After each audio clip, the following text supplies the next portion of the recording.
China, it's not that China's catching up to America. It's that we now need to catch up to China. And what you are seeing is we just keep getting spun by Trump's rhetoric here, and we're missing big pictures. Some of it's because we just don't go to China. We try to get everything from behind our computers. And I know it's ironic that many times is President Trump is going to have an incredibly difficult time swallowing that big L. 大家好，欢迎来到解码 China。最近，一位长期研究中国经济的美国教授，在结束访华后提出了一个引发争议的判断：美国可能低估了中国正在发生的产业变革。过去，美国习惯认为中国仍处于追赶阶段，但这位教授却表示，如今的中国已经不只是某一家企业或某一项技术领先，而是在人工智能、新能源汽车、机器人和城市建设等领域，推动一场覆盖整个产业体系的升级。更值得关注的是，当美国不断讨论如何限制中国科技发展时，越来越多美国企业高管却选择前往中国寻找机会。中国到底是在追赶美国，还是已经让美国开始重新审视自身竞争力？从 AI 革命到制造业竞争，从台湾问题到中美战略博弈，这场变化背后或许正在改变未来几十年的全球格局。今天我们就一起解码这场关于中国崛起与美国焦虑的争论，看看一个曾经被认为只是追赶者的国家，为什么正在让美国科技巨头重新评估未来的竞争规则？ Joining us now is our great friend, Professor Robert Pape of the University of Chicago. It's great to see you, sir. Thanks for joining us.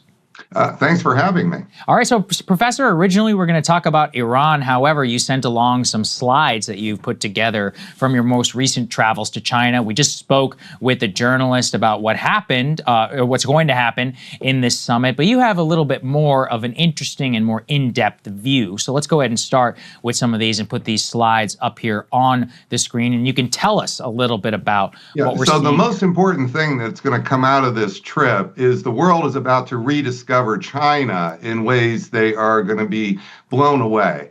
And I know because I've been going to China since 1979. I've been touring economic industries since 1979. And when I went back in June last year, while we were bombing Fordo, I was touring China's advanced industries 2 weeks. And China is just simply becoming an AI juggernaut. This isn't about is one company or one software ahead of America. That's a soda straw view of what's happening in China. The big picture, which is starting to blow away the journalists, is that China, we're beginning to confront the scale and the speed of China's already AI transformation in the economy. I don't just simply mean on the stock market.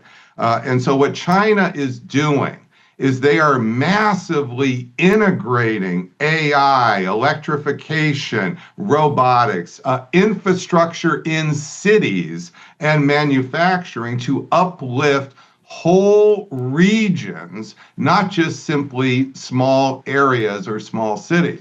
They are producing massive products. This is what the journalists are discovering as they drive through Beijing. Cars, brand new, that are seas of cars, not seas of bicycles. And these are electric vehicles you can't buy in the United States. They're beyond Tesla. They're going to come back and they're going to say, I want one of those. And the reason is because during COVID, what happened is we put all our money, $10 trillion plus, in debt. And that was for good reason, to help our people. But what China did, and China can do this as an authoritarian state, they invested. They didn't give, they invested. And what I saw in China are not just seas of cars, but I visited these advanced cities now that have been uplifted in the last 5 years. Major construction that's occurring. Here's a good example. This is China's Pittsburgh, so to speak.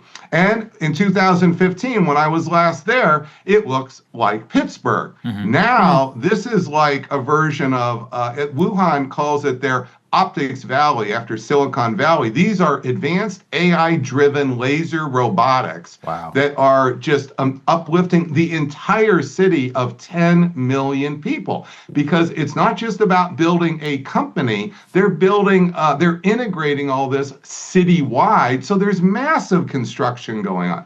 This is another good example. I was in Hangzhou in 1979. I was part of the trip I was on, and it was a fishing village. Today, look at this. This is a completely different Hangzhou. There's still some fishing there, by the way, but what you see is this has been uplifted as a city. Just imagine if that was St. Louis. Imagine if this is Shenzhen. Here's another example of what was a fishing village just a couple hours outside of Hong Kong on the Chinese side of the border. Also, I was there in 1979. Now, this is an industry leader. This is where BYD is. But notice the city. It's not just electric manufacturing, electric vehicle manufacturing. Look at the entire city of 10 million people. Brand spanking new airports. This is what we're missing. China, it's not that China's catching up to America, it's that we now need to catch up to China. And it's not about inventing a single product. You see, I think we think that, as long as we have the latest single widget, we are ahead. What China's doing is inventing new widgets and then diffusing them massively across whole sectors and regions. They've uplifted about 50 to 100 million people in the last 6 years. What have we done for our Rust Belt? What have we really done for Erie, Pennsylvania, where I was born, Pittsburgh, St. Louis, Detroit, Baltimore? They look almost exactly the same, and in many ways worse than they did 6 years ago. Yeah. What has China done? They have invested up, and we're missing the big picture. Yeah. That's such an important point and important insight. And I wonder what you make of the fact President Trump was bragging about all of these CEOs who made the trip with him. You've got Tim Cook, you've got Jensen Huang, you've got Elon Musk, and over 12 individual CEOs of American companies who decided to go along with him, who he brought along with him.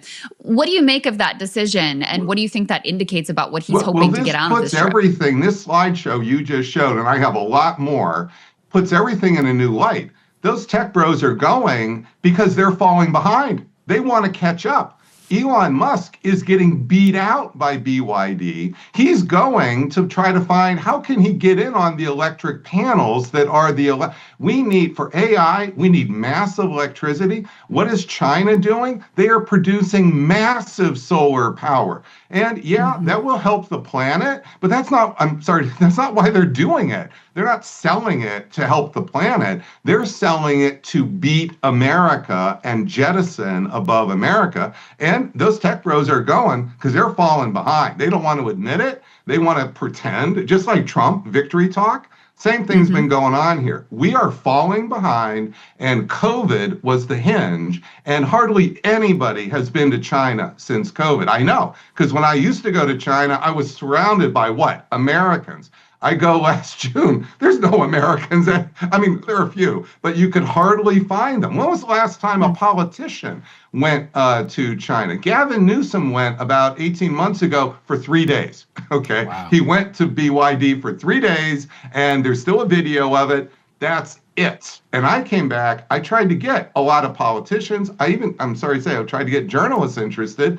Nobody could find the time because it wasn't on the radar. Well, Trump's trip here, this is what the journalists are all talking about. The seas of EVs, the green license plates, brand spanking new, beautiful Porsches EVs. This is not like Tercels. Yeah, right. Okay, this is the leading edge. And they have even more that I got to see. And they won't put it, the robotic assembly lines, you can't find them on Google. That's why I had to go. So they are not bragging, talking smack like we do. What they're doing is staying under the radar and just eating our lunch. Right. Professor, to link this a little bit to Iran, if we could put F4, for example, up here on the screen. This is from the New York Times.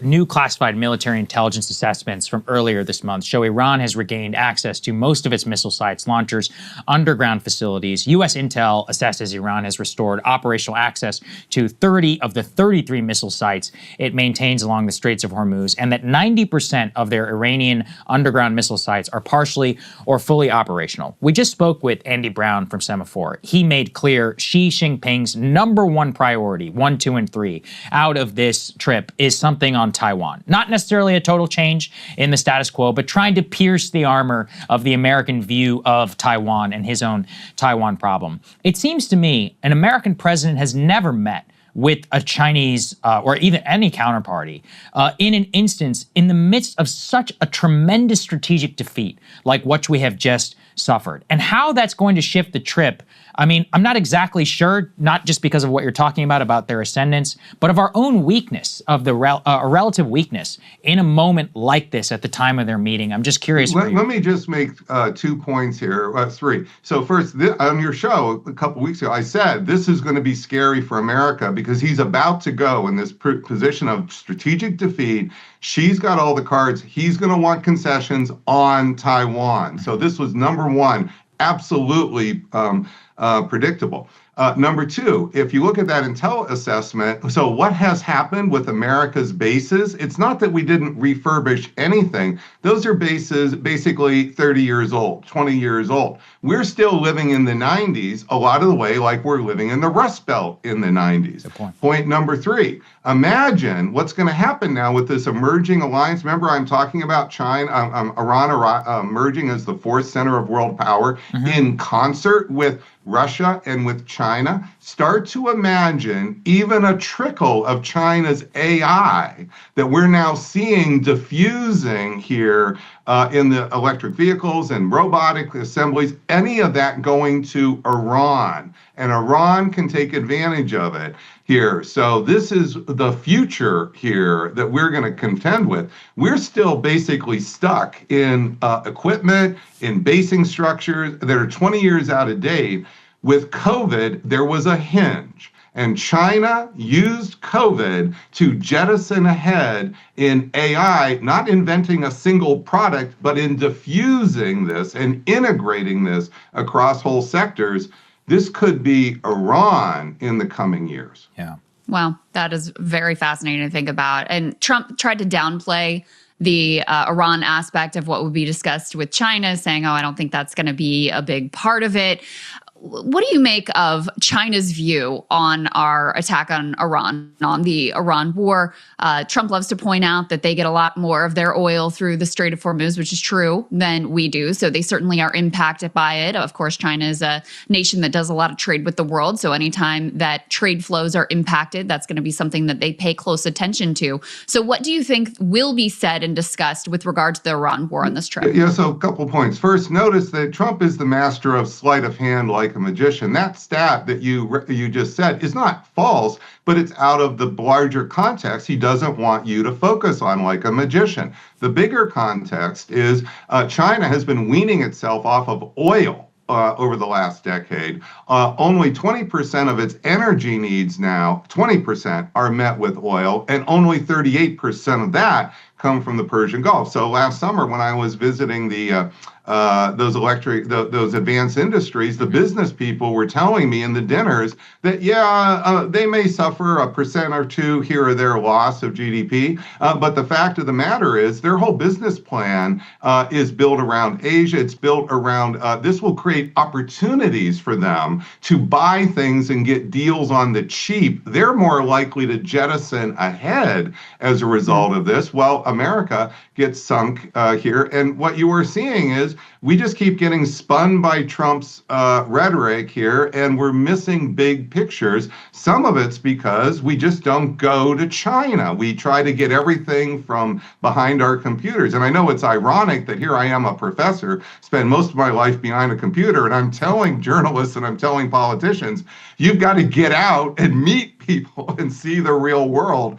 that's what's happening. Otherwise, we're just stuck listening to President Trump's vision of the real world. Right. I think it's very important. And I do think that this is like a collision of moments with the Iran war and this summit, because I do expect some sort of accommodation as something in terms of trade, Taiwan. I don't know exactly what it's going to look like. And it may not be immediately obvious. But in the long run, Professor, how do you see this playing out? Like the Taiwan question from China's perspective. It doesn't seem to me that they would want to do a full-on military invasion. They're more recent. They would be foolish to do a full-on military invasion, even if they could succeed, because what that would do is it would take the focus off of blame of the United States. Right. It would push Europe away, push some of the other Asian partners away they want. So they could help us out. I say this only half jokingly here to my classes. The best way to bail out Trump from the Iran war would be if Xi would attack Taiwan, right. because this would fundamentally help Trump.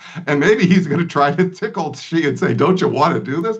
Well, I'm sorry, I don't want to be too facetious, but the fact of the matter is what China has done now since the 1996 Taiwan Strait crisis. Think about that. 30 years ago, they did some missile gunboat diplomacy. It totally backfired and failed. They haven't done that since. Now they've done some incursions. I know I've been to Taiwan. I've had the briefings from the national security advisor here. So I've got some action. I go to Taiwan too. And what you're really seeing is China here is just getting stronger and stronger and stronger incrementally. That's true economically. That's true militarily.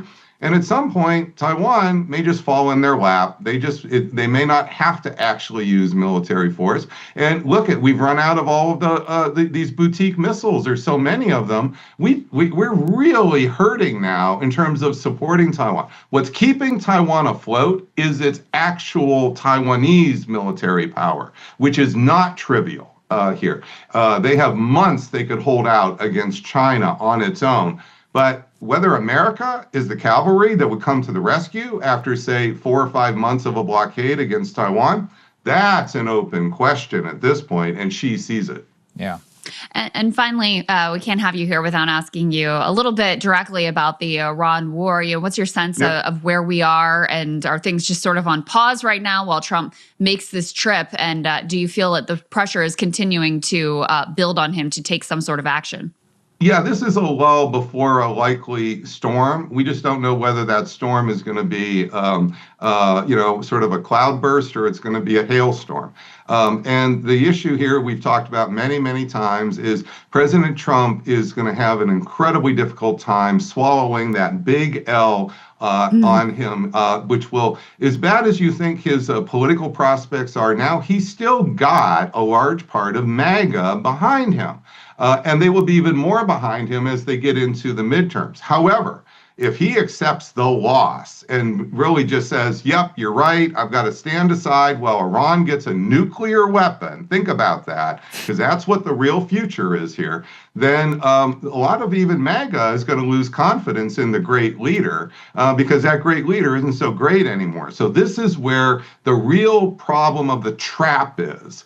As bad as it might seem to go down a road of escalation, going down the other road for Trump is worse. Now, the rest of us may be perfectly happy to make the choice. We don't want casualties. We'd rather go down and allow Iran to emerge as the fourth center of world power. That's the choice, and we may make a different choice, but the guy in the Oval Office is President Trump, and he's in there for 2.5 more years.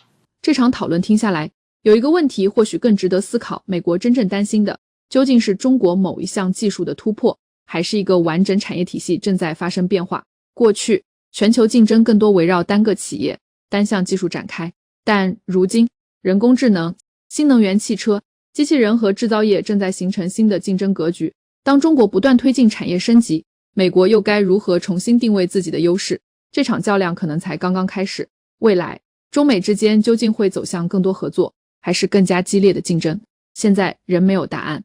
但可以确定的是，影响世界格局的已经不只是某一款产品或一次技术突破，而是谁能够掌握下一轮产业发展的主动权。如果是你觉得中国的产业升级正在改变全球竞争规则，还是美国仍然拥有足够的领先优势？欢迎把你的看法留在评论区。我们一起继续解码这个正在变化的世界。